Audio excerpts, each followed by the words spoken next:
मैं कहना चाहता हूं कि ये जो पाकिस्तान ने ये हम वायदा दे सकते हैं, इतने आक्रोश में है कि अगर महाभारत पाकिस्तान को चाहिए, अरे तो वो होके रहेगी। और मैं बता दूं इस मुल्क को, आपको शौक है, इजहार कर रहा है, कोई डिनाइल नहीं है। हाँ हमने किया, ये कह रहे हैं ये लोग, इसका तो जवाब देना ही होगा। पाकिस्तान तो अहिंसा और पंचशील की बातें कर रहा है ना। हाँ जीत की गारंटी दूंगा। आप अभी जाने को बोलेंगी, मैं नहीं जा सकता। तीसरा दर्जा है मेजर फायर असॉल्ट। आपकी बोफोर्सों पे 155, 130 मिलीमीटर आपके grad multi barrel rocket launcher, स्मर्च launcher, ये तबाही का मंजर मचा सकते हैं 40 से 120 किलोमीटर अंडर पाकिस्तान के। ऐसी भारी कीमत देनी पड़ेगी कि लाशें बिछ जाएंगी। ये बता के कि किस तरह और कब और कैसे आपके ऊपर वार हो। अस्सलाम वालेकुम। जैसा कि आपको पता है कि जीडी बख्शी साहब जो हैं वो इंडियन मेजर साहब जो हैं वो पाकिस्तान को लेके काफी परेशान रहते हैं। एंड अगर इनको प्रेसिडेंट या प्राइम मिनिस्टर बनाया जाए इंडिया का, तो ये एक ही दिन में पाकिस्तान पे हमला कर देंगे और आर्मी को कहेंगे कि आप हमला कर दो। एंड ये बात तो इतनी आसान नहीं है कि आप किसी न्यूक्लियर वेपन्स कंट्री के बारे में ये सोचें कि इतनी पावरफुल कंट्री को के ऊपर आप हमला कर दें, अटैक कर दें एंड वो आपको आगे से जवाब नहीं दें। तो आगे से जवाब तो तगड़ा ही मिलेगा अगर पाकिस्तान पे हमला किया जाएगा। तो जीडी बख्शी साहब जो हैं वो काफ़ी जो है इस चीज़ को परेशान होते हैं लेके। एंड आपने इनकी एक बहुत मशहूर स्पीच सुनी थी जब इन्होंने कारगिल की पहाड़ी पे जो जंग हुई थी पाकिस्तान एंड जो वॉर हुई थी पाकिस्तान एंड इंडिया की, तो पाकिस्तान ने जिस तरह से मतलब इंडिया को जवाब दिया था, जिस तरह से इंडिया को फुट बैक किया था, आपको पता ही है। और जीडी बख्शी साहब ने बताया था कि हमें मतलब पेशाब करने के लिए वो जो बॉक्स खाने के आते थे हम उसी में पेशाब करते थे। तो वो काफ़ी मशहूर स्पीच है, आप ज़रूर सुनना। एंड हम देखने वाले हैं कि अब जाके इन्होंने क्या कह दिया है इस बारे में। तो बिना देरी के वीडियो को देखते हैं। सुपर रिक्वेस्ट है, अगर आप नई वीडियो करते लाइक एंड चैनल पे पहली बार है चैनल को सब्सक्राइब कर हमारे साथ जुड़ जाएं। एंड आपने इस वीडियो देखने के बाद आपने इसके बारे में अपनी राय का इजहार जरूर करना है। वीडियो देखते हैं फिर उसके बाद। पाकिस्तान तो अहिंसा और पंचशील की बातें कर रहा है ना। हाँ जीत की गारंटी दूंगा। आप अभी जाने को बोलेंगी, मैं नहीं जा सकता। तीसरा दर्जा है मेजर फायर असॉल्ट। आपकी बोफोर्सों पे 155, 130 मिलीमीटर आपके grad multi barrel rocket launcher, स्मर्च launcher, ये तबाही का मंजर मचा सकते हैं 40 से 120 किलोमीटर अंडर पाकिस्तान के। देखिए साहब, मैं सबसे पहले तो कहना चाहता हूं कि 71 की लड़ाई के बाद मैंने पहली बार ये इस किस्म का जो है आक्रोश का माहौल इस देश में देखा है। आज हमारी जनता का जो है सब्र का बांध बिल्कुल टूट चुका है।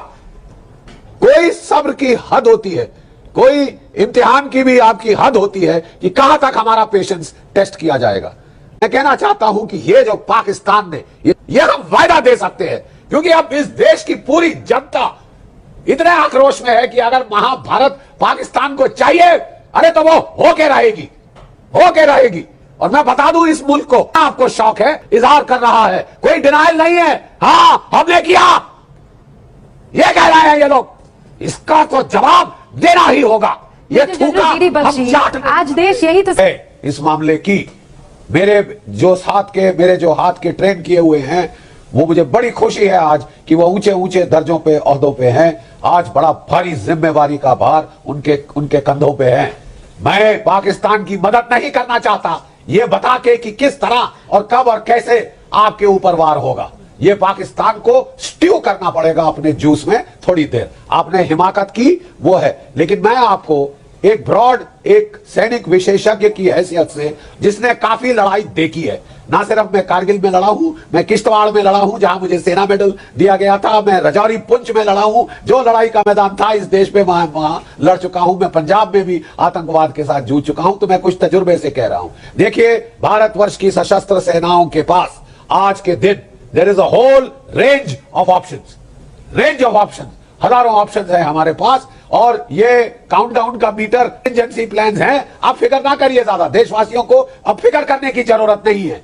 अब ये मामला प्रधानमंत्री जी ने सेना के हाथों में सौंप दिया है, ठीक वैसे जैसे 1965 में बह चुका है गंगा में, यमुना जी में और ब्रह्मपुत्र में। तो मैं बताना चाहता हूं कि जो हमारी रेंज ऑफ ऑप्शंस है, सबसे लोएस्ट है तीसरा दर्जा है मेजर फायर असॉल्ट। आपकी बोफोर्सों पे 155, 130 मिलीमीटर आपके grad multi barrel rocket launcher, स्मर्च launcher, ये तबाही का मंजर मचा सकते हैं 40 से 120 किलोमीटर अंडर पाकिस्तान के। उबाल सकता है वो पूरी जमीन। ऐसी भारी कीमत देनी पड़ेगी कि लाशें बिछ जाएंगी। सन 2003 में ठीक ऐसा जब ही आप किया ये सारी बातें करते आर्टिलरी वॉर हुई हैं थी और जब एंकर्स आपसे 3 महीनों में 1-on-1 कर रही होती मुशर्रफ ने है, मेजर जनरल बख्शी सुनिए, जब जैसे ही इस बात का जिक्र होता है कि पाकिस्तान को किसी भी कीमत पर अब जवाब देना होगा, तो आरोप ये लगते हैं कि मीडिया वॉर मॉन्गरिंग कर रहा है। मीडिया में एंकर्स बैठकर पाकिस्तान तो अहिंसा और पंचशील की बातें कर रहा है ना। हाँ, ये 40 मारे हमारे वो किस खाते में आते हैं? आपको केवल भारत का ही प्रॉब्लम दिखती है। आप जाइए ना पाकिस्तान, आप जानती हैं कुछ चीज, मैं बता दूं आपको आज आंकड़े। पिछले 30 साल से पाकिस्तान ये छाया युद्ध, ये अप्रत्यक्ष युद्ध हमारे खिलाफ छेड़े रखा है। और कितनी लाशें चाहिए? हमारे टाइम में जो आपके होते थे आईडी एक्सपर्ट, वो टॉप प्रायोरिटी टारगेट होते थे। ढूंढ ढूंढ कर उनको हम मार डालते थे पहले, इसके पहले कि वो स्ट्राइक कर पाए, इसके पहले कि वो नुकसान। सुरक्षा तो आप छोड़ दीजिए बच्चे, मैं कह रहा हूं ये देश के साथ हरामजादगी करने वाले ये जेल की सलाखों के पीछे क्यों नहीं है? एनआईए ने कितना ऑन द टेलीविजन सुनाया गया था, कितना एविडेंस जमा किया है कि ये क्या तस्करी कर रहे हैं, क्या हवाला से पैसा लेके सारे जो है गदर जम्मू कश्मीर में ये उसको झोंक रहे हैं, आग दे रहे हैं। ये जेल की सलाखों के पीछे क्यों नहीं है? क्यों छोटा सा नाटक होता है और फिर बंद हो जाता है कि जब तक पब्लिक भूल ना जाए? इनको जेल की सलाखों के पीछे डालिए। ये सारा जो लॉजिस्टिक नेटवर्क, जो इंसाइटरी नेटवर्क है, ये उसको चला रहे हैं। बात दर्जा आता है ये सॉफ्ट सेपरेटिस्ट का, और उसके चलते साहब देखिए, लेकिन यहां पे बोले साहब ये तो बेचारे बच्चे हैं, 20,000 आतंक ये जो पत्थरबाज थे जो डाले गए। हाँ जी, तो जैसा कि आपने देखा, जीडी बख्शी साहब जो हैं वो पाकिस्तान पे हमला करने के लिए हमेशा रेडी रहते हैं। एंड अगर उन्होंने कह दिया कि अगर इंडियन आर्मी हमला नहीं करती है पाकिस्तान पे तो मैं ये कंट्री छोड़ जाऊंगा, मतलब इंडिया छोड़ने की बातें कर रहे हैं। इतना दुखी हैं वो अंदर से कि पाकिस्तान पे हमला करने का कह रहे हैं इंडियन आर्मी को। तो मेरे ख्याल से इंडियन आर्मी को ये बात मान लेनी चाहिए एंड एक दफा आजमाना तो चाहिए, देखना चाहिए पाकिस्तान को। तो मेरे ख्याल से पाकिस्तान जो है वो इंशाल्लाह तगड़ा जवाब देगा एंड हम इंशाल्लाह तगड़ा जवाब देने के लिए बैठे हुए हैं एंड हम अपनी आर्मी के साथ जो है भाई मिल के जवाब देंगे, ये आप बात याद रखना। एंड तो भाई जीडी बख्शी साहब जो है इन्होंने मतलब वही 71 वाला और वही कारगिल का, एंड कारगिल की जो इन्होंने बात की थी वो बहुत मशहूर स्पीच थी जिसमें इन्होंने सही सही सच सच बताया था, क्योंकि उससे पहले इंडियन जो थे ना वो बड़के मारते होते थे कि भाई हम लोगों ने कारगिल में पाकिस्तान को ऐसे किया था, ये किया था, वो किया था। बट एक्चुअल में जो हुआ था वो आपको जीडी बख्शी साहब की वो स्पीच एंड वो जो इंटरव्यू था उसमें पता चलेगा कि किस तरह से पाकिस्तान ने मार लगाई थी एंड इंडियन जो आर्मी थी उनको अपने बंकर से निकल के पीछे आना पड़ा और किस तरह से उन्होंने जो है वो पेशाब करते थे, तो वो जो बॉक्स थे उनका खाने वाले, उनको खाने के बाद उनको वो जो उन्होंने यूज़ किया था एंड वो बॉक्स जो थे वो इस्तेमाल करते थे वो, तो वॉशरूम करने के लिए भी टाइम नहीं था और जगह नहीं थी इनके पास।